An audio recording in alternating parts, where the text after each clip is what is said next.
तो सर्कल का स्टार्ट करते हैं इंपॉर्टेंट क्वेश्चंस। तो पहला 3 क्लास में आपको सब थ्योरम्स करवाया गया है, और क्योंकि टर्म 2 का टॉपिक है तो थ्योरम का प्रूफिंग भी जरूर से याद रखना। खासकर कुछ बहुत बढ़िया बढ़िया थ्योरम आपको निकल करके आ रहा है इस चैप्टर में। इंपॉर्टेंट क्वेश्चन जब हम लोग देखते हैं तो बाकी चैप्टर से 9 से 12 क्लास तक सर्कल एक ऐसा चैप्टर है जिसमें आप केवल एनसीईआरटी से भी खोजेंगे तो बहुत बढ़िया बढ़िया इंपॉर्टेंट क्वेश्चन निकल करके आ जाएगा। ठीक है, हम लोग लाइन बाय लाइन स्टार्ट करते हैं। There are many important questions. 2-3 part में हम लोग इंपॉर्टेंट क्वेश्चंस करेंगे इस चैप्टर का। पार्ट 1 में सबसे पहले हम लोग करने वाले हैं एनसीईआरटी का एक्सरसाइज 10.4। क्वेश्चन 4 है, 3 है, वो 4 है। क्वेश्चन लिखने की जरूरत नहीं, क्वेश्चन को पढ़ो क्या क्या कह रहा है। Try to study the question कि क्या क्या हो रहा है। एक मेरे को दो इधर। हाँ, ये क्वेश्चन समझ गया, दूसरे को बता रहे। तो 10.4 का क्वेश्चन नंबर 4 है। तो 2 कंसेंट्रिक सर्कल है। कंसेंट्रिक सर्कल्स ऐसे सर्कल को कहते हैं जिसका सेंटर सेम होता है। ठीक है, ये 2 कंसेंट्रिक सर्कल है, C1 C2 नाम ले सकते हैं।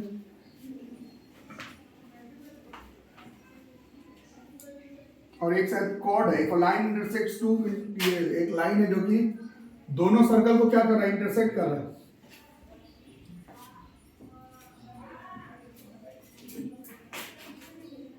है ना, नेमिंग भी किया हुआ है तो आपको अपने से नहीं करना है।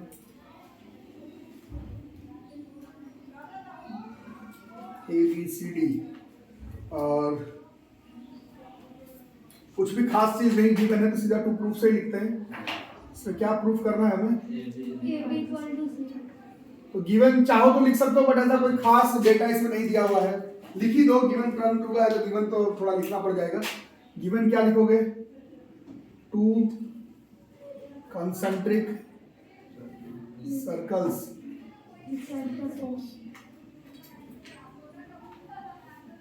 C1 and C2 with center O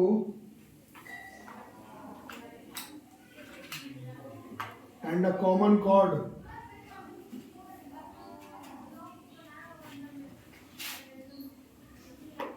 इसका नाम L मान लेते हैं। L, ये कॉर्ड इसके लिए भी है और बड़े वाले के लिए भी है ना।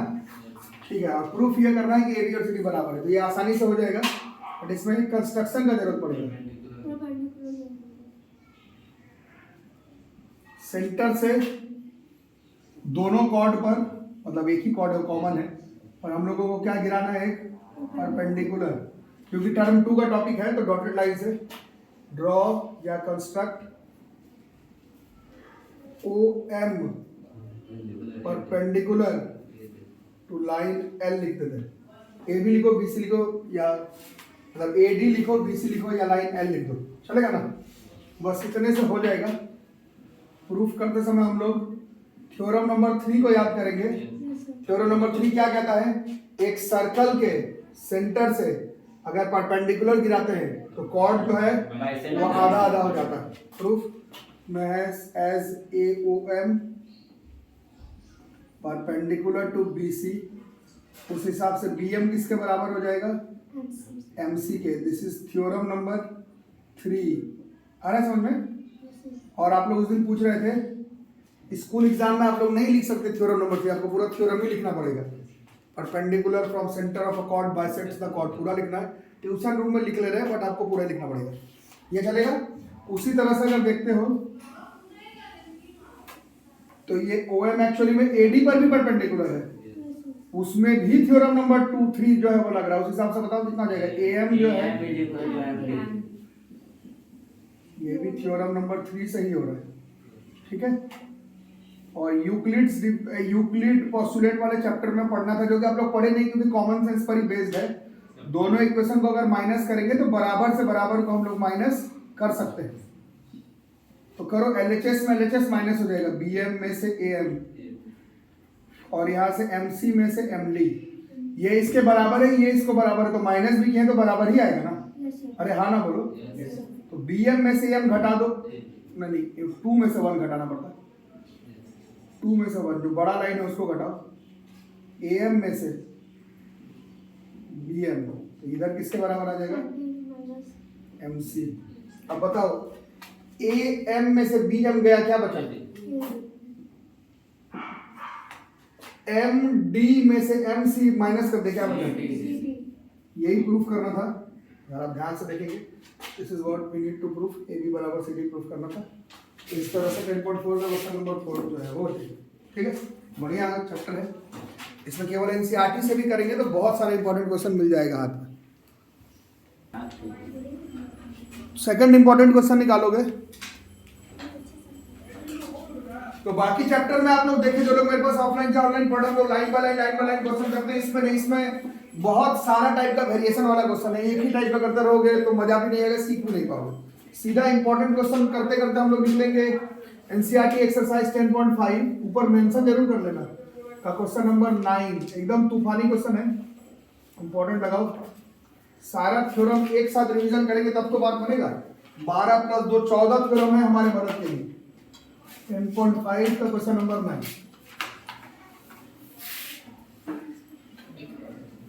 निकाले। देखो क्वेश्चन देख के भी डर लग रहा होगा और इंटरेस्टिंग क्वेश्चन।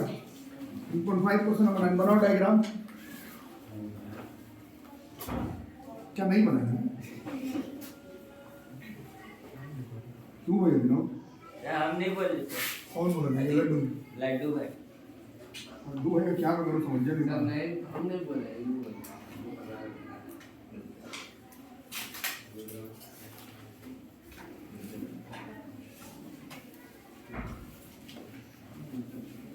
ना ना बातें नहीं करनी बोलो। लोग तो अच्छे प्यारे बच्चे हो, फिर ऐसा क्यों करते हो?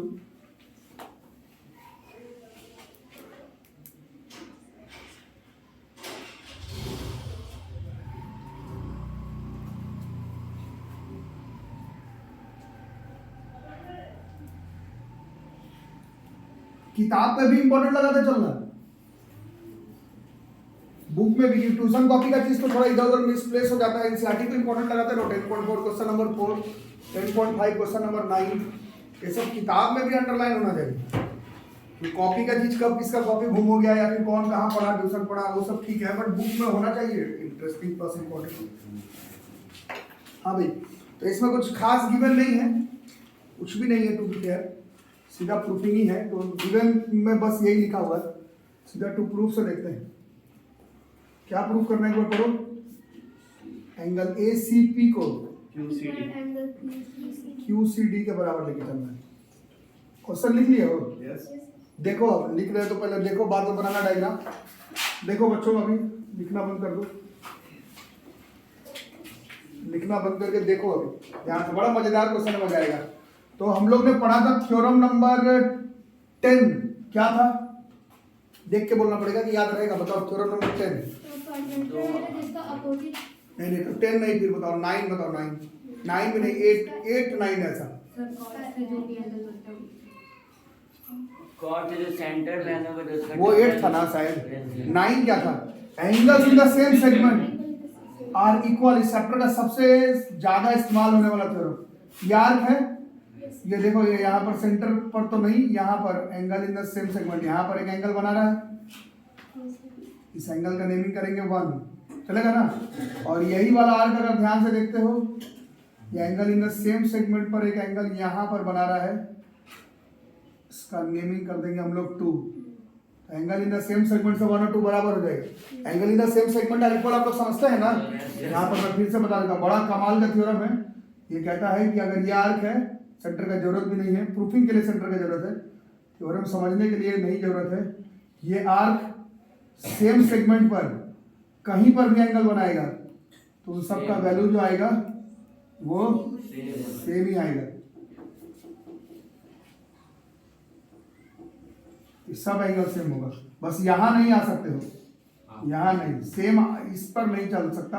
इसको छोड़ के कहीं भी बनाओगे तो angle in the same segment are equal. Top theorem है, प्रूफिंग के साथ बताया गया है आपको। बोलो यार ना समझ, अभी लिखेंगे भी। अब ध्यान से देखोगे तो 2 और 3 बराबर है वर्टिकली अपोजिट एंगल से। 1 और 2 बराबर है angle in the same segment are equal से। 2 और 3 बराबर है वर्टिकली अपोजिट एंगल से। अरे समझ में सबको? बोर्ड पर देखो, इधर उधर नहीं। फिर से इस आर्क को देखो, ये आर्क देखो कौन कौन सा एंगल बना रहा है। ये बना रहा है 3 angle in the same segment पर, और फिर देखो यही वाला आर्क को, ये यहाँ पर एक और एंगल बनाते हुए दिख रहा है, फोर है इसका नाम एंगल 4 है। ये बराबर हो जाएगा फिर से angle in the, same segment उससे ये 1 और 4 का वैल्यू जो है वो बराबर हो जाएगा। बड़ा जबरदस्त क्वेश्चन है, बट एकदम छोटा सा क्वेश्चन है अगर आप डायग्राम को समझ पाए तो। एंगल 1 और 2 बराबर है, angle in the same segment से 2 और 3 बराबर है, वर्टिकली अपोजिट एंगल से 3 और 4 फिर बराबर है angle in the same segment से, उस हिसाब से एंगल 1 और एंगल 4 बराबर हो गया। टॉप क्वेश्चन है, डायग्राम देख करके डर लगेगा, ऐसे it is an easy question. समझ में आ गई बात? फिर से अभी लिखते समय एक बार और करेंगे, एक बार और बताऊंगा। और आप लोग का बताओ angle in the same segment जब यूज करना हो तो एंगल 1 और एंगल 2 बराबर है, this is angles in the same segment.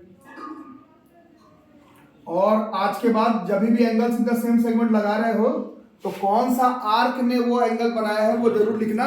Checker को भी चेक करने में आसानी है और तुमको खुद आसान रहेगा ये चेक करने में जो एंगल कौन बना रहा है। किसी दूसरे के लिए मैथ्स आदमी नहीं पढ़ता, अपने लिए। चेकर क्या करेगा वो बात की बात है, तुम खुद ही ध्यान से देखोगे कौन सा आर्क बना रहा है तो तुमको खुद ज्यादा समझ में आएगा। तो ये वाला जो खेल हम लोग खेले हैं वो आर्क एपी द्वारा किया हुआ है, इक्वेशन नंबर 1 चलेगा ना, ये आर्क एपी था। ओके, अरे हाँ ना बोल भाई। और 2 और 3 बराबर है, इसमें तो ज्यादा दिक्कत नहीं, this is from vertically opposite angle, ये हो गया क्वेश्चन नंबर 2 से। और फिर अगर ध्यान से देखोगे तो 3 और 4 बराबर है, फिर angles in the same segment से। और आर्क का नाम चेंज हो गया तो उसको लिख दोगे, this is from arc D Q, equation number 3। And from equation 1, 2 and 3, 1 को भी देखो, 2 को भी देखो और 3 को भी देखो तो काम बनेगा। 1 2 के बराबर, 2 3 के बराबर, फिर 3 4 के बराबर, तो उससे एंगल 1 जो है वो एंगल 4 के बराबर। एग्जाम में 1 4 लिख करके मत आ जाना, 1 के जगह पर नेमिंग करना एंगल ACP और 4 के जगह पर एंगल QCD। एग्जाम में लास्ट में 1 4 ये सब लिख करके मत आ जाना, टीचर काट देता है, जैसे टू प्रूफ है वैसे ही प्रूफ करना। ठीक है, तो लिखो, है ना, मजेदार क्वेश्चन, देखने में बड़ा अजीबोगरीब भयानक टाइप का क्वेश्चन लगा बट क्वेश्चन आसान सा है। तो अब इस चैप्टर का बहुत ही इंपॉर्टेंट क्वेश्चन, और जो लोग पढ़ने में अच्छे, मैं तब से कम 4-5 बार बोल चुका हूँ, सर्कल ही एक ऐसा चैप्टर है जिसमें सिर्फ इंपॉर्टेंट क्वेश्चन का भी संख्या देखोगे तो 15-20 आ जाएगा। जैसे जनरली इंपॉर्टेंट 1-2 होता है, इस चैप्टर में इंपॉर्टेंट क्वेश्चन का संख्या भी बहुत ज्यादा है, इसीलिए ऐसा कर रहे हैं इंपॉर्टेंट क्वेश्चन पार्ट 1 करके। Page 183,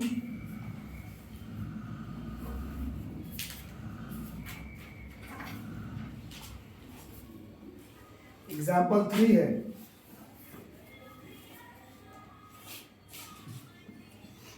it's a very important and tough question actually, it's a tough question. देखो क्या कह रहा है क्वेश्चन, बताओ क्या कह रहा है।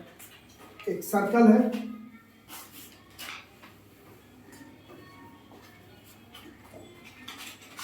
इसमें क्या क्या दिया हुआ है, इस डायग्राम में AB डायमीटर दिया हुआ है, AB एक डायमीटर है और CD जो है वो कॉर्ड है, और इसमें शायद कॉर्ड और रेडियस बराबर है ना, कॉर्ड जो है वो रेडियस के बराबर है। इसके बाद अब इन दोनों को एक्सटेंड करना है,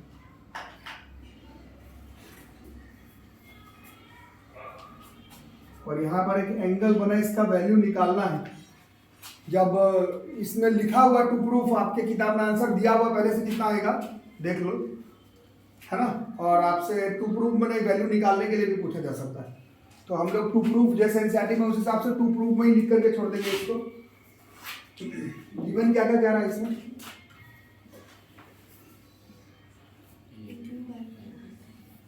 गिवन अ सर्कल COR, ये समझाया हूं, और C से एक और पॉइंट भी है तो देख लेना आपने से। O सेंटर है, रेडियस R है, इन विच AB डायमीटर है। ये लिखने से अच्छा, मतलब इसमें शायद लिखा हुआ कॉर्ड और रेडियस का लेंथ बराबर है, देख लो क्वेश्चन में, है ना, मिला। कॉर्ड CD जो है वो OA और OB मतलब रेडियस के बराबर है, ऐसा क्वेश्चन में लिखा हुआ है। मतलब ये और ये बराबर है, ऐसा सवाल में लिखा हुआ, मैं नहीं कह रहा। ठीक है, बस इतना ही है। और AB डायमीटर है ऐसा मेंशन है। It is a difficult question of this chapter. और प्रूफ करना है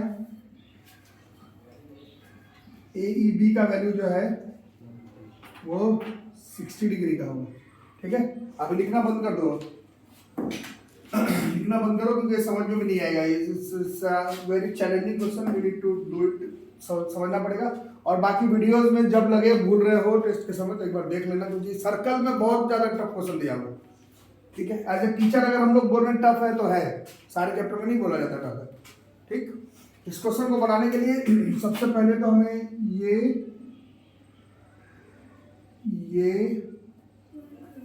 और इसको ज्वाइन करना है। ध्यान से देखना, लिखना बंद करना, क्योंकि समझ में भी शायद ना आए मोस्ट प्रोबेबली। ये तीनों को ज्वाइन कर देना है।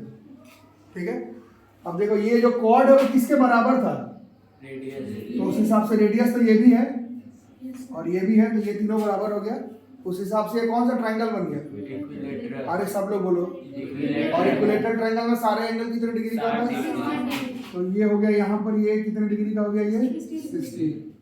पहले ऐसे ऊपर ऊपर से बता रहा हूँ, फिर लिख करके भी बताऊंगा, किसी ना किसी तरीके से स्ट्राइक करना चाहिए। ये 60 हो गया। अब आ रहा है थ्योरम नंबर 8, इस चैप्टर का सबसे इंटरेस्टिंग और सबसे इंपॉर्टेंट थ्योरम।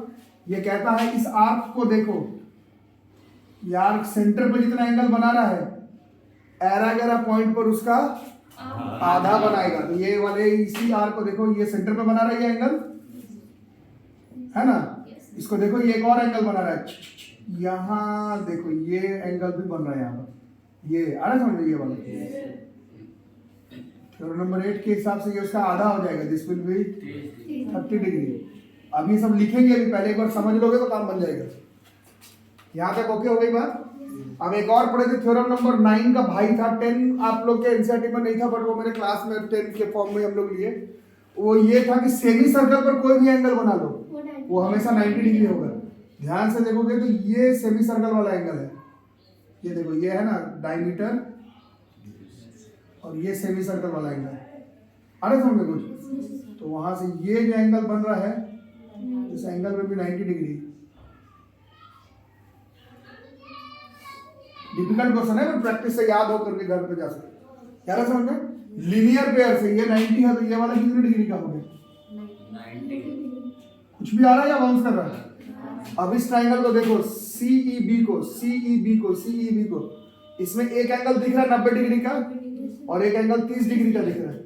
90 और 30 120 गया, तो ये वाला जो बच गया this will be of 60 degree. यही प्रूफ करना है। It's challenging question of this chapter, but अगर ध्यान से करने पर बात बनेगा। फिर से बताओ, लिखते समय एक बार और बताता हूँ। अभी आप लोग खुद से बताओ, जरा सा लिखते समय खुद से बताओगे, पहले इसमें कंस्ट्रक्शन कर लेते हैं। एक बार खुद से बताओगे तो याद हो जाएगा। कंस्ट्रक्शन में क्या किए हैं, ज्वाइन किया हमने OC, OD और BC को भी, ठीक है, BC था ना। प्रूफ के हिसाब से अकॉर्डिंग टू आवर कंस्ट्रक्शन, हमने जैसा कंस्ट्रक्शन किया उस हिसाब से बाय चांस ODC जो है वो इक्विलेटरल ट्रायंगल बन गया, क्योंकि ये दोनों रेडियस और कॉर्ड रेडियस के बराबर दिया हुआ था। बोलो बच्चों, आ रहा है ना समझ।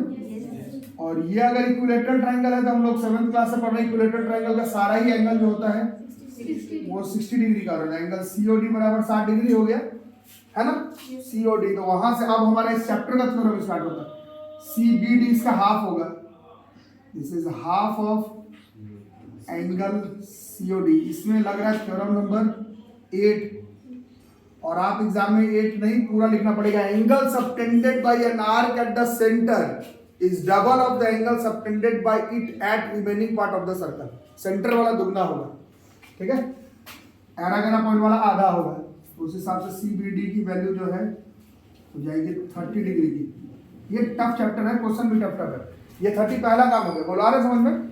इसके बाद आगे अगर बढ़ते हैं तो एंगल ACB का वैल्यू ध्यान से अगर देखते हैं तो एंगल ACB इज 90 डिग्री। यहाँ पर लग रहा है angles in a semi circle, ये भी किए थे हम लोग। सेमी सर्कल पर कोई भी एंगल बना लो वो हमेशा 90 डिग्री का ही होगा। ये ACB का वैल्यू हो गया, इसको घेर के रखेंगे ACB। तो हमें ACB का काम नहीं था एक्चुअली में, BCE का काम था। देयरफॉर एंगल BCE भी कितना डिग्री का हो जाएगा, ये कहां से, this is from linear pair से। ये 90 डिग्री होते ही हमारा काम बन जाएगा। ट्राइंगल को ध्यान से देखेंगे, इन ट्राइंगल का नाम देखेंगे CEB। इसमें 3 एंगल ध्यान से देखने पर मिलेगा, एक ECB चाहे BCE जिसको कहते हैं, एक BCE दिख रहा होगा, एक सी बी डी को हम लोग क्या लिख सकते हैं, सी बी डी को सी बी ई भी लिख सकते हैं ना, सेम एंगल है। सी बी डी के जगह सी बी ई भी लिखोगे तो सेम ही पड़ेगा। और एक जो तुमसे पूछा गया था निकालना है ए ई बी, ए ई बी निकालना है हम लोग, सी ई बी भी निकालेंगे तो वही एंगल होगा। अरे हाँ ना बोलो भाई, देखो ना ए ई बी चाहे सी ई बी वो सेम एंगल है। इन तीनों का जोड़ कितना हो जाएगा, this is 180 degree from angle sum property. और ये बी सी ई निकाल करके बैठे हम लोग, B C E this is 90 degree, C B E, C B D और C B E same angle है, अभी बताया ना, सी बी डी बोलो चाहे सी बी ई बोलो, दिस इज सेम एंगल है, यहाँ निकाला हुआ है, दिस इज 30 डिग्री। वहाँ से हमें सी ई बी निकालने का जरूरत है अभी, और ये 90 की से 120 उधर चले गया था, angle C E B is equal to हो गया 180 में से 120 गया 60 डिग्री। और डायग्राम के हिसाब से देखोगे तो सी ई बी बोलो चाहे ए ई बी बोलो, दोनों सेम ही एंगल है। हमसे ए ई बी पूछा था, दिस इज 60 डिग्री, और ये हमारा काम बन गया है ना। बढ़िया सवाल, चैप्टर में से बढ़िया क्वेश्चन ही अगर देखोगे तो भी 15-17 बढ़िया क्वेश्चन निकल जाएगा, जो कि हर चैप्टर में नहीं होता। एकदम टॉप ऑन टॉप क्वेश्चन, मतलब एकदम सिर्फ सबसे इंपॉर्टेंट क्वेश्चन ही हम लोग इस चैप्टर का पढ़ के जाएंगे। ऐसे बोल के जाओगे तो भी 15-17 क्वेश्चन है चैप्टर में, ठीक है। लिखो तो कुछ वैल्यू निकालने वाला क्वेश्चन में क्या है, पेज नंबर 185 क्वेश्चन नंबर 5।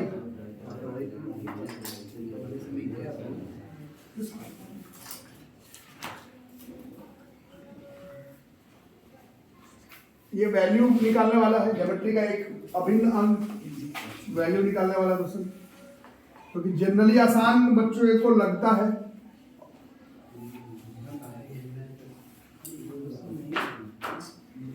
यहाँ सेंटर वेंटर नहीं दिया हुआ ना, कहीं सेंटर वेंटर नहीं है।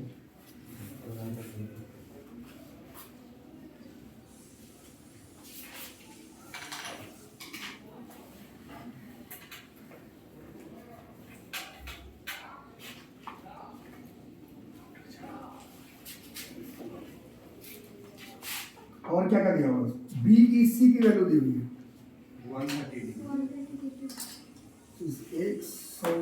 130 डिग्री, और भी कुछ दिया हुआ ई सी डी, ये दिया हुआ 20 डिग्री। ये गिवन है, गिवन वगैरह नहीं निकाले क्योंकि फाइंड वाला क्वेश्चन है, फाइंड करना है। क्या निकालना है, बी ए सी।